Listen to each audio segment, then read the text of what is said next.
Hi, folks. Chris Voss here from the ChrisVossShow.com, the ChrisVossShow.com. Hey, we're coming here with a good podcast. Who knew we'd do it again? Hundreds of these stupid things, actually almost an hour. They're not that stupid, though. I don't know why I said that. That's rude.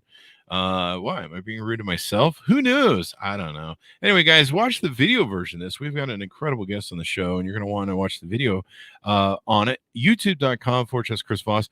It's free for an unlimited time. You want to go there and click the button and join the Chris Voss Show Army because you can belong to something. And what's great is we're like a family, but we don't judge you. So what could be better than that? It's just money in the bank. Anyway, guys, go to goodreads.com/Chris Voss. See everything we're reading and reviewing over there. You can see my giveaways that we're running on 2 of my books over there as well. You can also go to all the groups: Facebook, LinkedIn, Twitter, Instagram, TikTok, all those crazy places all the kids are playing with. And you can see everything that we have going on there. This is one of the hot books that everyone's talking about. It's just hot off the shelf. Just came out November 2nd. The book is titled Misfire: Inside the Downfall of the NRA by Tim Mak. And he's joining us today to talk about his amazing book. He is the National Public Radio's Washington investigative correspondent and was one of NPR's lead reporters on the Mueller investigation and the full Trump impeachment, or the first Trump impeachment, that is. How many were there? Like 3 or 4? I don't know, something like that. Well, reporting for the Daily, there should have been. Reporting for the Daily Beast in 2017, he broke the story of Russian agent Maria Butina and her connection with the NRA. He can often be heard on NPR's Morning Edition, All Things Considered, and the NPR Politics Podcast. Welcome to the show, Tim. How are you? I'm doing well. Thanks so much for having me, Chris. Dude, that's amazing. I didn't know you broke the story on Maria Butina. That was amazing when that came out. Yeah, it's been a long, wild ride since then. I mean, that was something that I picked up in kind of 2016, 2017 timeframe. Yeah, man. She kind of fell off the earth, didn't she? She like, I don't know, in a gulag in Siberia or something? No, she's run for office in Russia, and I think she's in the legislature now. Probably, yeah. I wonder who she supports. Anyway, let's see. So give us your plug so people can find you on the interwebs and learn more about you. Sure. So I've got this book, like you mentioned, Misfire: Inside the Downfall of the NRA.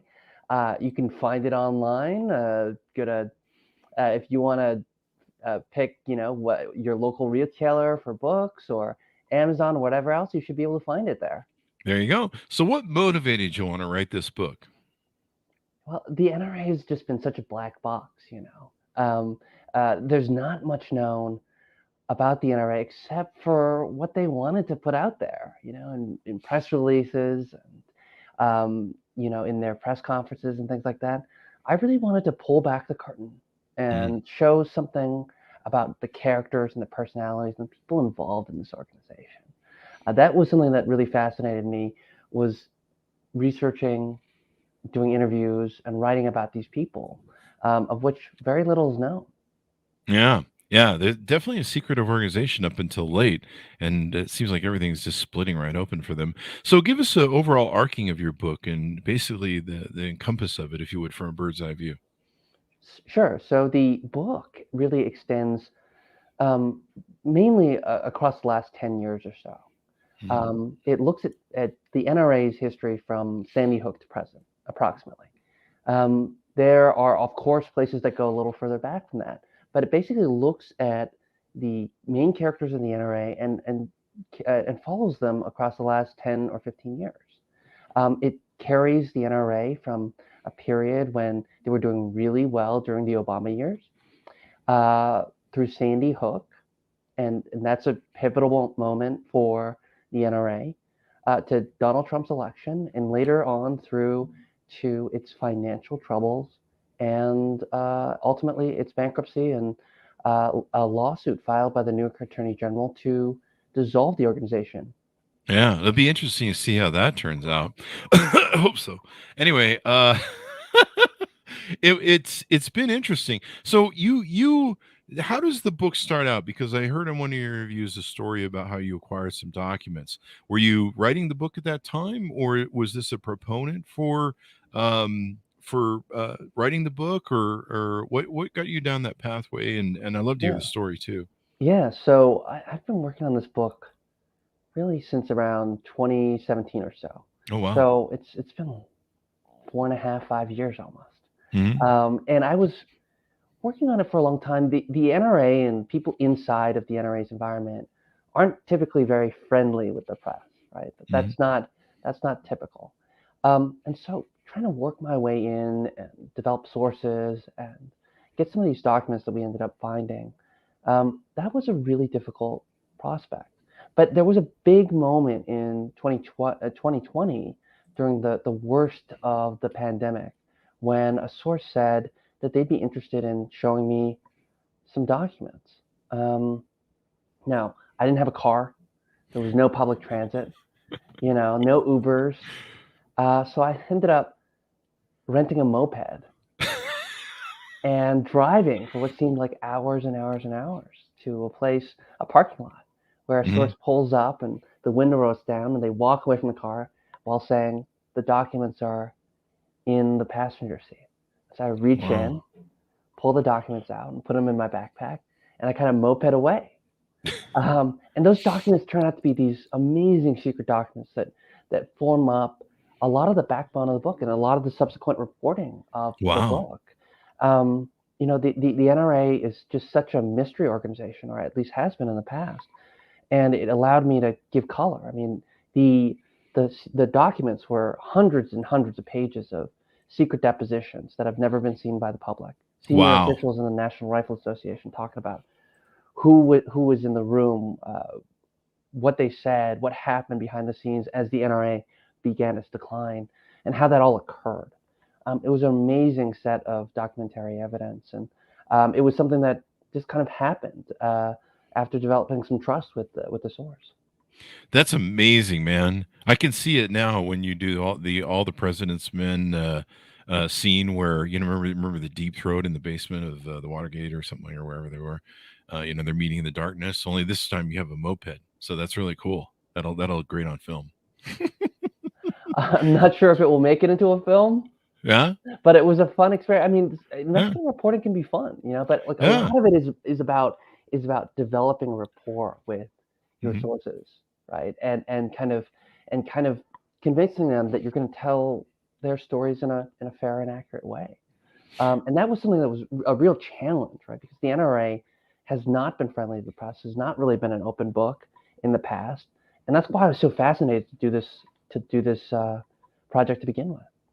Yeah, it's really come out lately that this the Wayne LaPierre guy has just been him and his wife have been using it as like a slush fund. And you had some like really explosive reporting that came out of the book that you've been touring on, talking about some of these, the I think it was the Sandy Hook conversation and tapes that you get a hold of, where they're just number one, they're being really dismissive of their people that give them money at the NRA, calling them like I think it was like trailer something or whatever. Or they just look awful on camera or whatever. They'll be wandering around, or how to deal with it. Touch on that if you would a little bit. Sure. So this was actually after Columbine, Hmm. um, in 1999. So the Columbine tragedy was one of kind of kicked off, unfortunately, a series of kind of the modern era of school shootings, right? Hmm. And it happened on April 20th, 1999. As it happened, the NRA had scheduled its annual convention in Denver, not far away, just a week and a half later. And so the day after, all these NRA officials and executives and lobbyists, lawyers, strategists, all kind of scramble onto this call to try to figure out what they're going to do with the organization. How are they going to deal with this crisis? Because they've got this conference coming up, and it's really, a lot of people consider it an affront to the community to hold the convention right after this terrible tragedy. And so you hear a number of things. One of the things, like you mentioned, is you hear the NRA disparaging some of its own members. You Wow. hear them worrying about the kind of members that are going to show up in Denver after that convention. You hear them disparage these members, as idiots and hillbillies and nuts and fruitcakes. It's all on tape, and this is how um, some of the NRA's members or some of the NRA's executives refer to their own members, and it's Wow. just shocking to hear. Meanwhile, Oh, they're buying like, $10,000 suits and just having a good old time. yeah. This all kind of segues one to the next.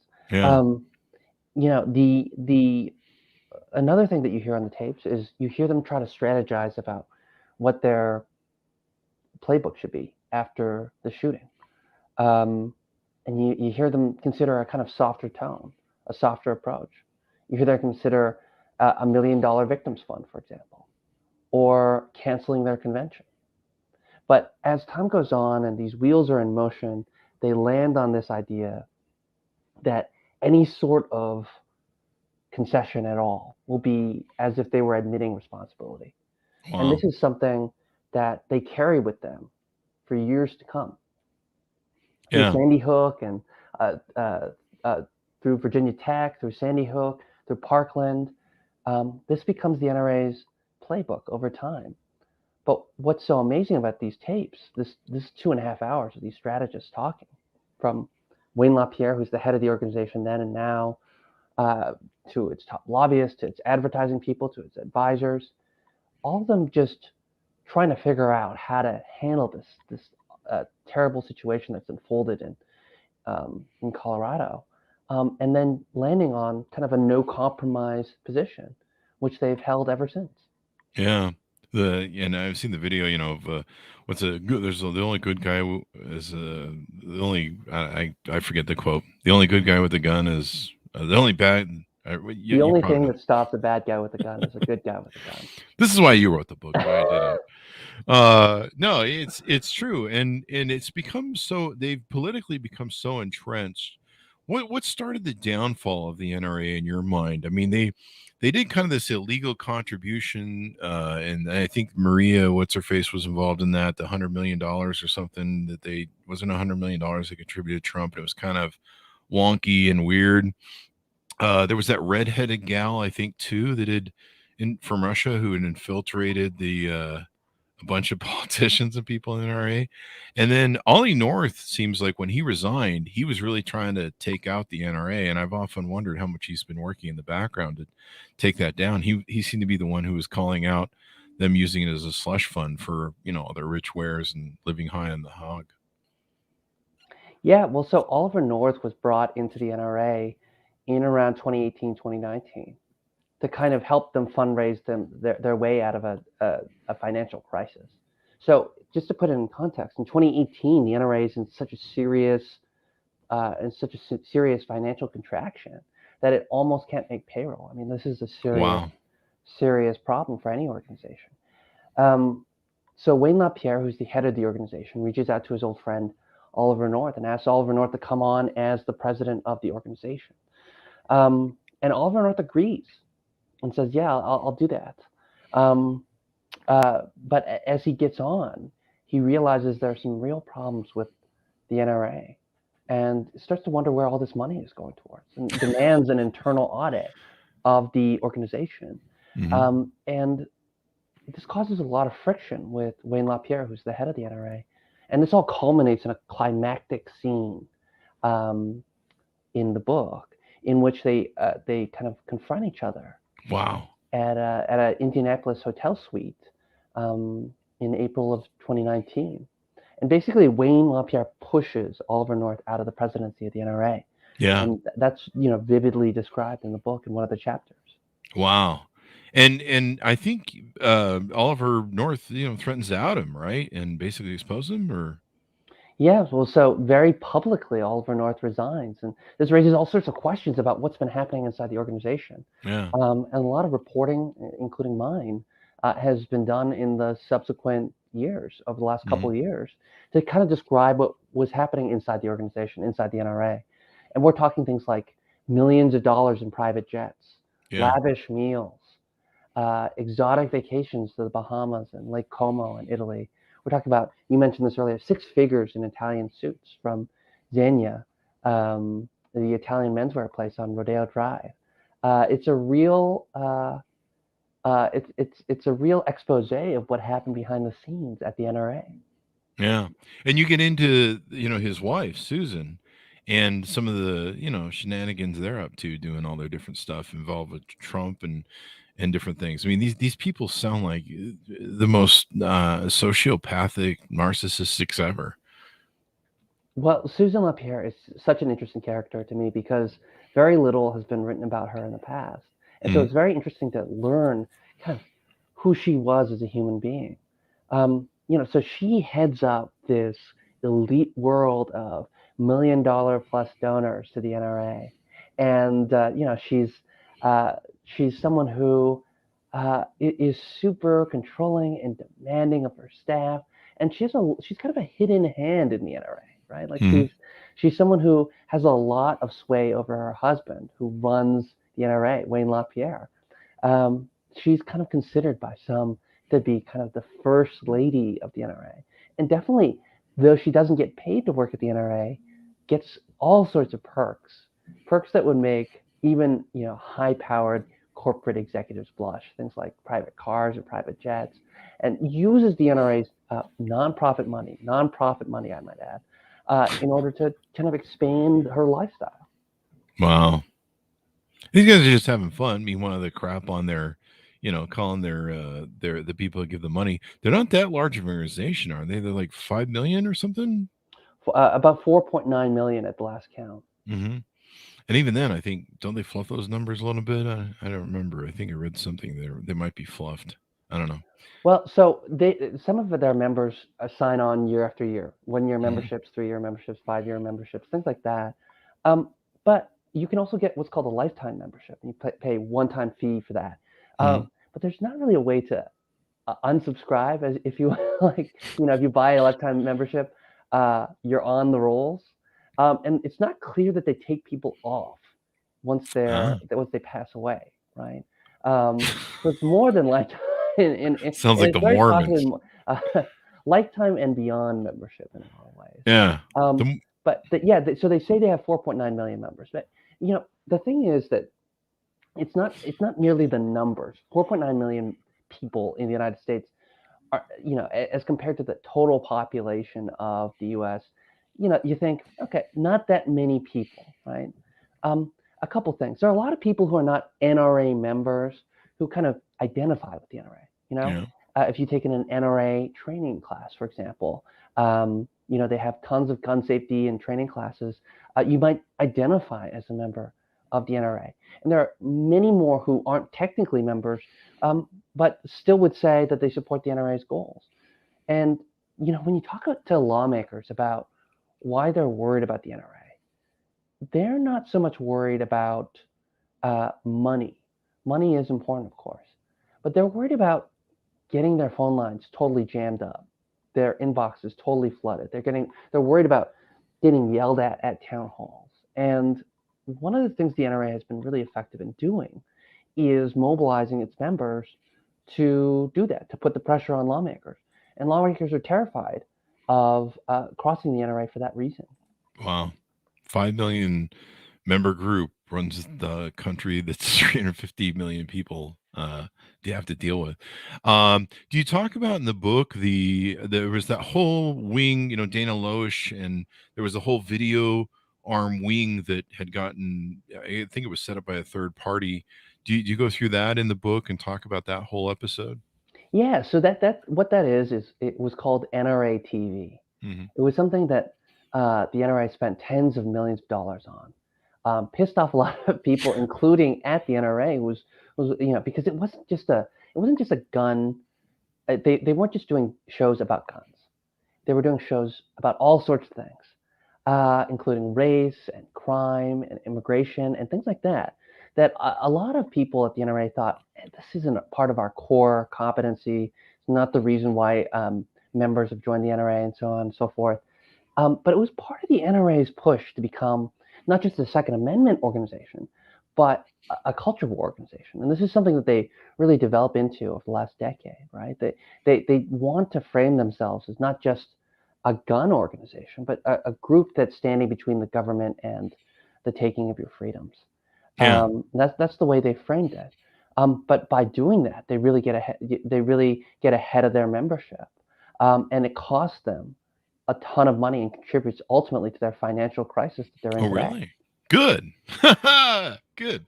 That's that was so toxic. The what they were doing with social media and that arm of the wing. I mean, you'd see the videos and you'd just be like, oh my god, this is out of control.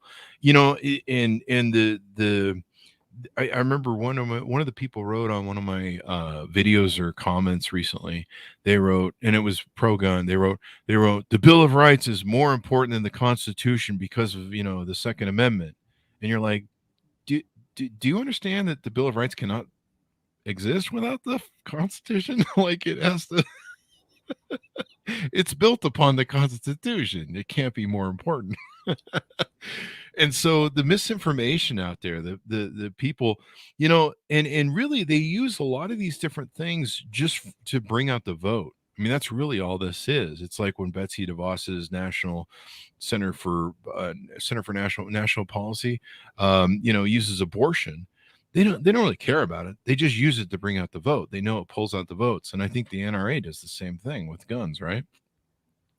Well, the NRA has really had a kind of big tug of war internally for many years, right? So they've got the lobbyists in the organization who typically have been a little bit more moderate, who are interested in legislative compromise, who have to go to lawmakers and explain their position all the time.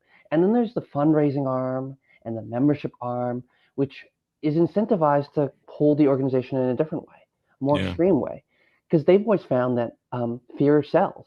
During the Obama era, the NRA really did try to push this idea that Obama's coming after he's coming for your guns. That he's going to restrict gun rights in some ways. And that really helped with fundraising. That really helped with membership. And this is the time when the NRA gets, all this misconduct and all of this financial misspending that happens inside the organization. This is where a lot of it begins.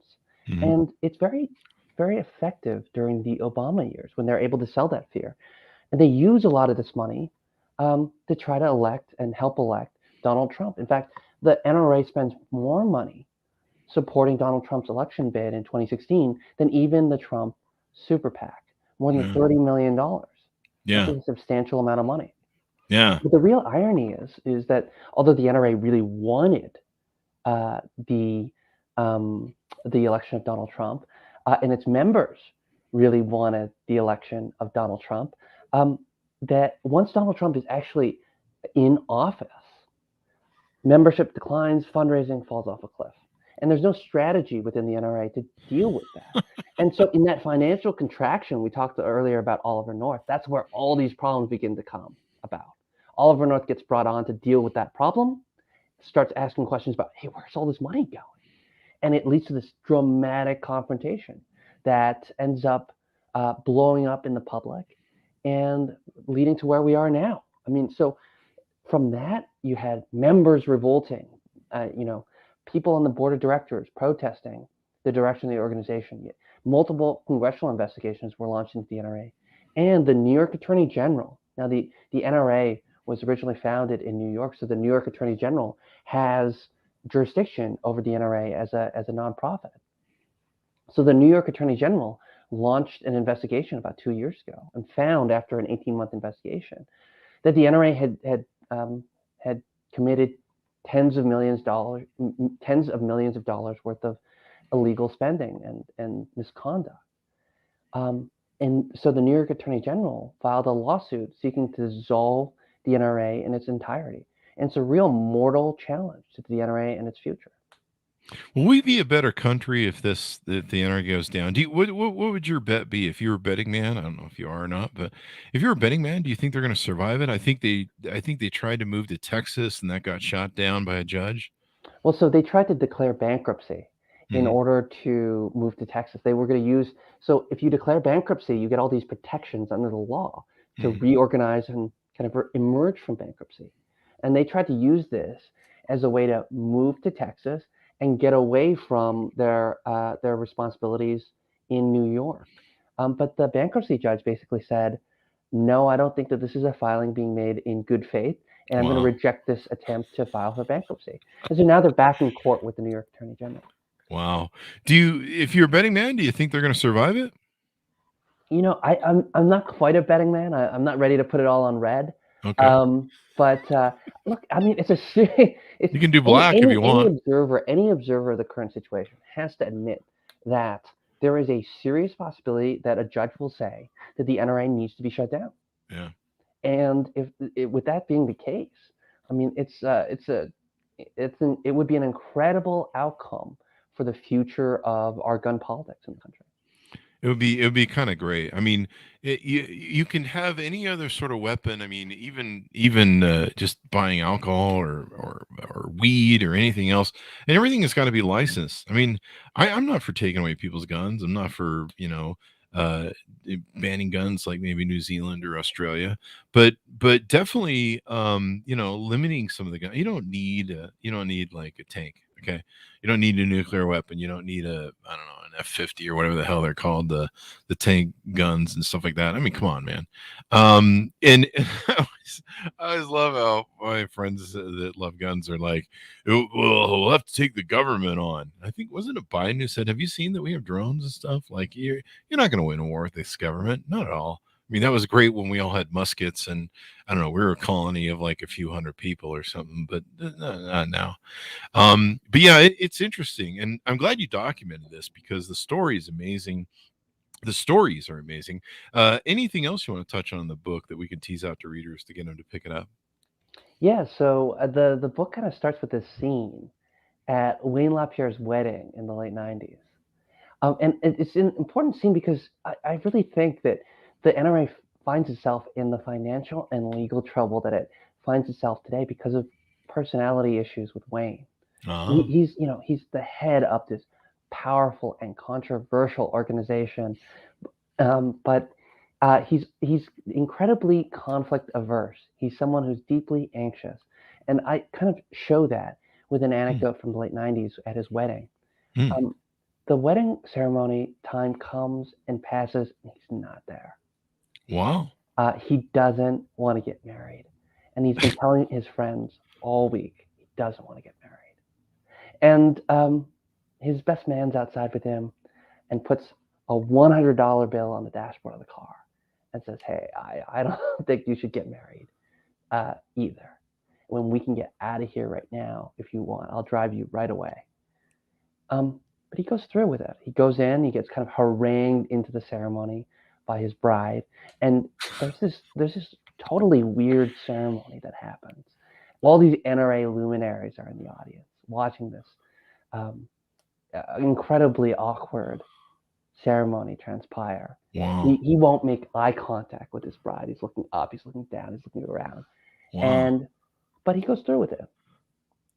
And this is a lesson for all sorts of people in the NRA over the years. And like I said, I think it's emblematic of his character in a lot of ways, right? That people have learned, powerful people in and around the NRA have learned that if you push Wayne LaPierre around hard enough, he's eventually going to say yes to whatever it is that you want.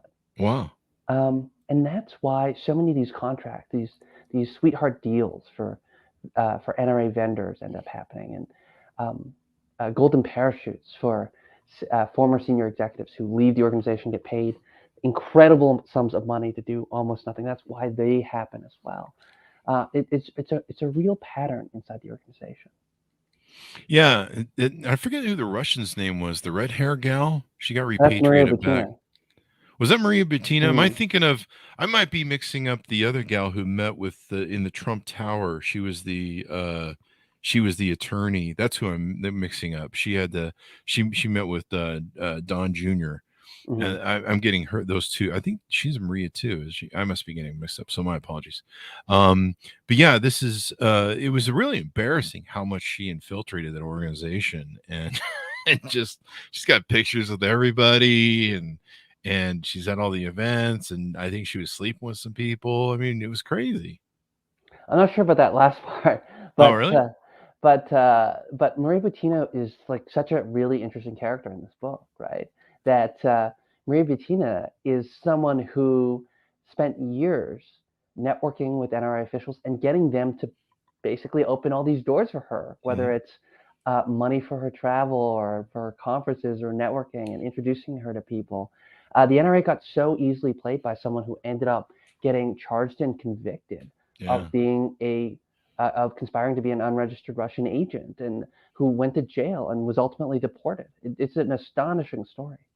I stand corrected then. I think she was just flirting and being flirtatious. She definitely had a very flirtatious Yeah. demeanor, and it's something that a lot of people who knew her over time repeatedly talked about. Yeah.